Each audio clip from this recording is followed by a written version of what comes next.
Hey everyone, Mike Embry with Sibcy Realtors here, and welcome to Open Book Realtor, the channel where we discuss tips to lead you to more success when you buy and sell, but more importantly, give you the reality of real estate.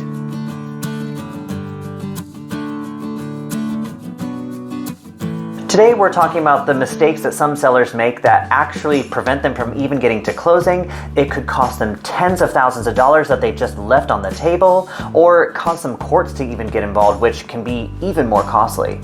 Learning from these mistakes are going to make your selling process so much smoother, but it's also going to save you a lot of money potentially, and also some headache and heartache. So you'll be so happy that you avoided some of these mistakes that other people made so you can learn from them. But before we get into all of that, please note that I am a licensed realtor in the state of Ohio, so some of this may vary from your state or country. None of this should be taken as explicit instruction, but more for fun and general insight.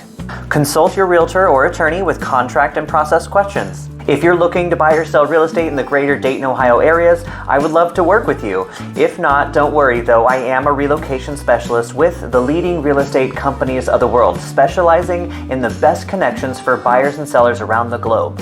I'm local and global, so leave me a like and a comment and let me know where you are with your real estate needs, and I'd be happy to find a top-notch agent for you to work with in your area. Contact info and links are below, so with all that out of the way, let's get into it. I'm going to categorize these mistakes in general into three major categories. The first one is going to be not preparing your home for sale. All of this is pretty much going to talk about ignoring the steps that someone might be suggesting to you to get your home prepared for sale, and by not doing any of those steps, you are opening the opportunity for headache, heartache, and a difficult process, and possibly leaving money out there because your house may not sell as well because you chose not to do some of these suggestions that a professional is saying will help make your home sell faster and for more money. I actually make another video about the steps in selling your home in general. Please feel free to check that out. But the major points that you're going to want to take away in preparing your home for sale is to clean, declutter, and deodorize your home. One of the mistakes that sellers make in this particular section is trying to mask odors rather than alleviating them or eliminating them altogether. Smoking indoors of any kind actually attaches that smell into any fabric in the house. Also, animals give off a lot of odor, and you might be getting used to some of these smells if you happen to smoke inside your home or if you have pets, but you really just need to get an air purifier, steam any upholstery, shampoo your carpets, get all of that stuff clean and really taken care of. Get rid of those smells. It's only going to impact a buyer negatively. Another mistake in preparing a home for sale is when sellers tend to choose their personal design style versus staging suggestions from a realtor. The personalization of your home is wonderful, and I love that people can put their personal stamp on things, but when it comes to selling your home and trying to market to the largest number of buyers out there, you really need to consider depersonalizing your home. Design is more about personal taste on texture, colors, and things like that. Staging a home is about creating a clean slate and selling your home. Examples of some of the things I'm talking about here would be like family photos, memorabilia, paraphernalia, or something like that at all that is personal, showcases who you are, versus showcasing the home in its best light. This also brings up little collectibles and tchotchkes on our dressers, tables, coffee tables, things like that. Get rid of those, make it look as open as possible, or replace it with something that is very neutral that nobody can have an opinion of other than focusing on the layout of your home. The second category of mistakes sellers tend to make is assumptions about the process to purchase and negotiations. This is mostly going to actually apply to when you assume that purchasing a home or the process and negotiations are the same from when you purchased. If you did not purchase within maybe the last month, then the process and the negotiations that are happening are different. Contract, addenda to contracts, all of that kind of stuff, those actually constantly fluctuate and change to match market conditions. So a small verbiage change can make a big impact on an entire contract to purchase. So make sure you're up to date with that with a local realtor. Your city, your county, or state could have possibly made changes of how deeds transfer from one person to another. So to make sure that you're up to date on all that kind of stuff, consult your local professionals so you really are getting your ducks in a row and you're confident you're going to be able to negotiate. You also want to make sure that you're compliant. There are older ways of doing things that we just don't do anymore, and that can have repercussions for a seller when selling any kind of real estate if your local city, county, or state might have made adjustments to how real estate is supposed to be handled. I mean, you can pick apart the entire contract and there's always going to be changes that have ever been made to that. But in particular, the big ones always end up being like earnest money, your inspection process, things like that. Even the way closing is either one handled or scheduled, that can fluctuate from time to time. The next mistake that sellers make in this category actually applies to price. So thinking that a higher price means you're getting the better deal, when in fact I have had so many sellers actually make more money off the sale of their home by taking a lower priced offer. There are actually so many financial pieces to a contract in general that can either benefit the buyer or the seller depending on how it's set up. And if you're just making assumptions and not completely prepared on how to make counters that are actually best in your favor, that higher price that you're accepting might actually be leaving a lot of money on the table that you could actually be making for yourself. It's all about your net proceeds. So make sure you consult your local professionals, particularly your realtor, to help with that kind of stuff on how the contract and process and negotiations can work in your favor. If you don't have one already in mind, or if you would like to be connected to an additional option, just let me know, leave me a comment, and I'll be happy to make a connection for you. Examples of some of these things that can, one, either save a seller a lot of money or cost them a lot if they're not paying attention, are taxes, warranties, transfers, closing costs, all this kinds of stuff. And different loan types really can impact that for a seller. And if you don't have a realtor who's coaching you well enough on that kind of stuff, then that might be something you want to think about. But in general, you need to be up to date on your contract and the process so you can confidently negotiate to, one, make the most money for yourself, but two, get to the closing table. Another mistake for this section is actually misunderstanding appraisals altogether. The appraisal approval step is one of the last big steps to get to closing. It's right before all the final underwriting is done, so the lender can give you a clear to close and you can actually sell the house. So hiccups at this stage of the game can be so frustrating to have a wrench thrown in the process after all of your hard work and everything like that. So don't lose your cool over them. You've done a lot of things to get to this point and you are so close to closing. Do not ruin your own opportunity to close on the sale of your house by losing your cool because of an appraisal. In general, appraisals are designed to make sure that the buyer is not overpaying for a property and to make sure that it's safe and habitable. Items required to be repaired or replaced on an appraisal, or maybe even a price reduction on that appraisal requirement, that is not really an option. They have to be done, unless of course the buyer has the extra funds to get there, which after down payment, closing costs, and things like that, it's really difficult for buyers to then come up with thousands and thousands of dollars on top of that.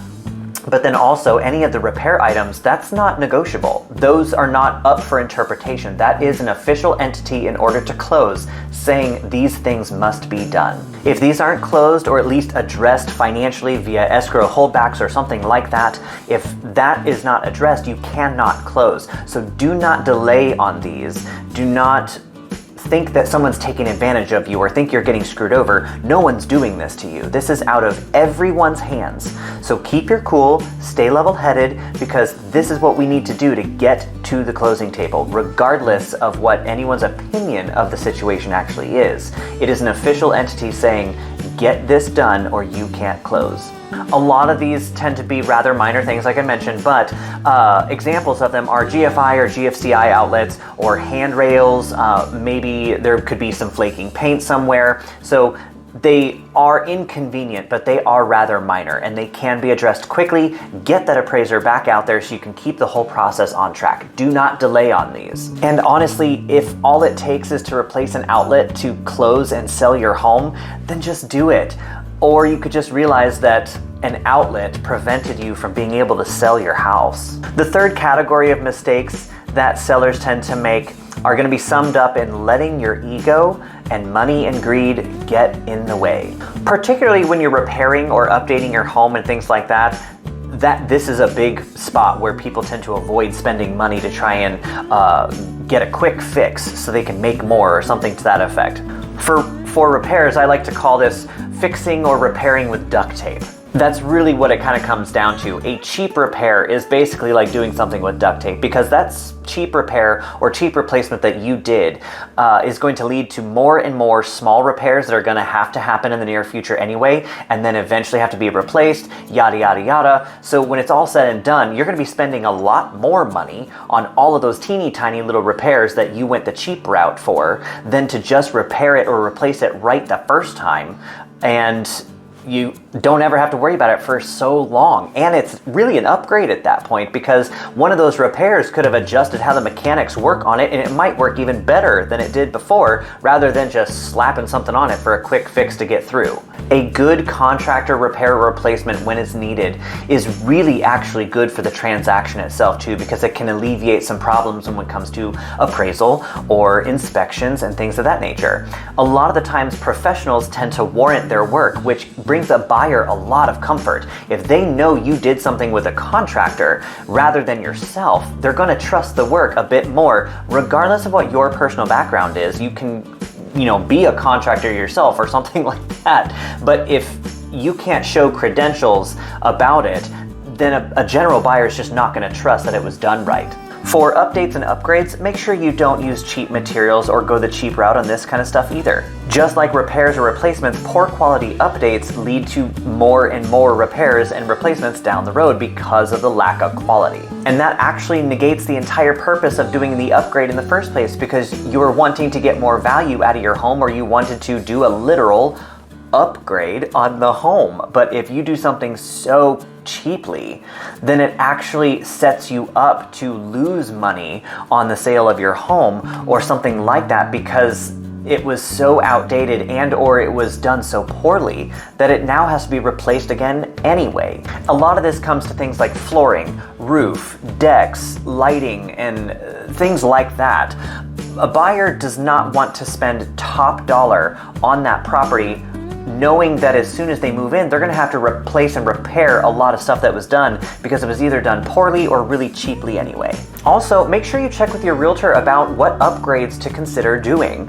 A lot of people have their go-tos or something that, latches onto them, and it is your personal home, so upgrade it however it makes you feel comfortable and makes you feel good. It is your space.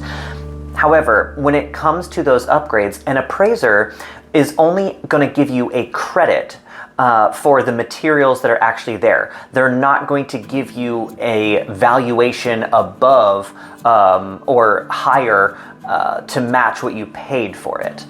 So this goes to like really expensive tile flooring or special, fancy countertops and all of that. That is all fantastic and wonderful. But on the appraisal report, they're only going to give you a credit of a certain dollar amount because you have marble or because you have a particular flooring type or something like that. You're not going to get $20,000 more because you paid that much for it. You're only going to get the credit for the stone, or you're only going to get the credit for the tile and things like that. Again, if you want connected to a great agent in your area that can give you that insight to what's going on in your location for trends, but also the upgrades that seem to give the most bang for the buck, please let me know. I will make that connection for you. The next mistake for this category is actually going to be not using a realtor. Okay, obviously I'm a little biased, duh, but I cannot tell you how many times I've seen people brag on social media that they sold a house on their own, which is awesome. It's a pretty steep feat to sell a house in general and keep everything coordinated. But I look up the sale and I'm just marveled at the tens of thousands of dollars low that they sold for because they didn't have the realtors or professionals' insight as to what their home's valuation really should be. Tens of thousands of dollars. And a lot of people look at this as they're saving commission, but you're not really saving on the commission if you're giving up so much money because of things you're completely unaware of. It's not really saving money if you're actually giving up even more, right? And a lot of states actually have laws about how a property is supposed to be transferred from one person to another and how things like that are supposed to behave, regardless of whether or not a realtor is involved or not. So not having a professional involved to help guide you through that contract, that process and whatnot can actually set you up for serious problems down the road. And those problems can be, a financial or a legal risk or something like that because of a piece during the process that was, either done out of negligence or ignorance or omittance altogether, or a flat out lie. These refer to things like disclosures. In my state, for a transaction to go through, there's what's called a residential property disclosure. The seller of that property has to disclose to that buyer everything they know about the property.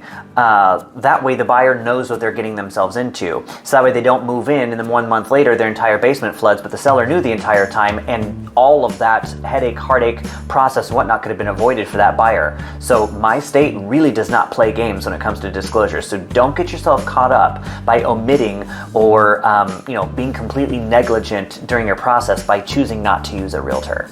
And not to mention, juggling multiple offers is no easy feat.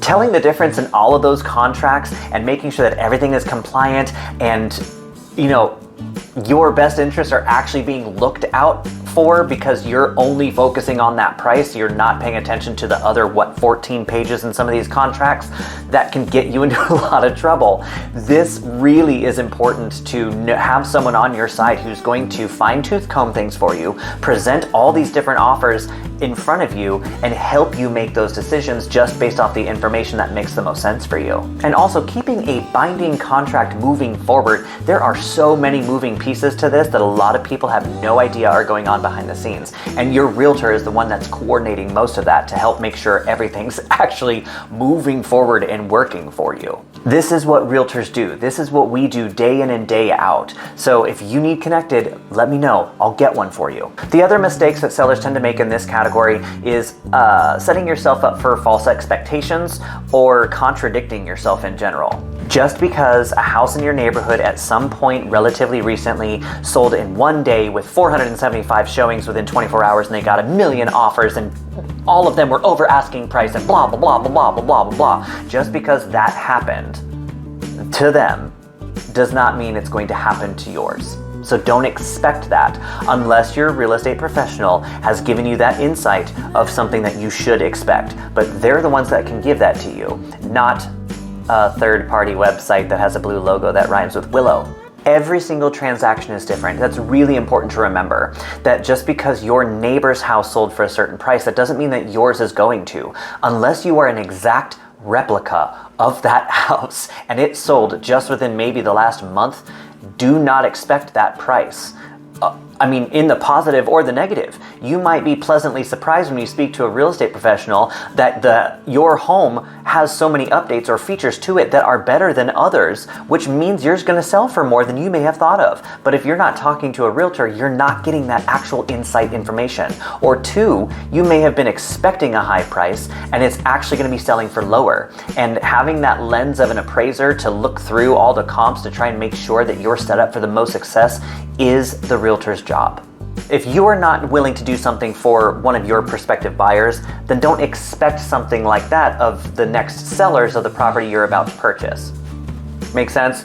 Just keep yourself level-headed, keep yourself in that same mindset of keeping your cool, because if you are unwilling to do a certain repair for your own buyers of your current home, why would you expect that a seller of the next house you're about to purchase would be doing that? On the topic of professionals, the next mistake in this category that sellers make is not using professional photographers. Guys, angles matter.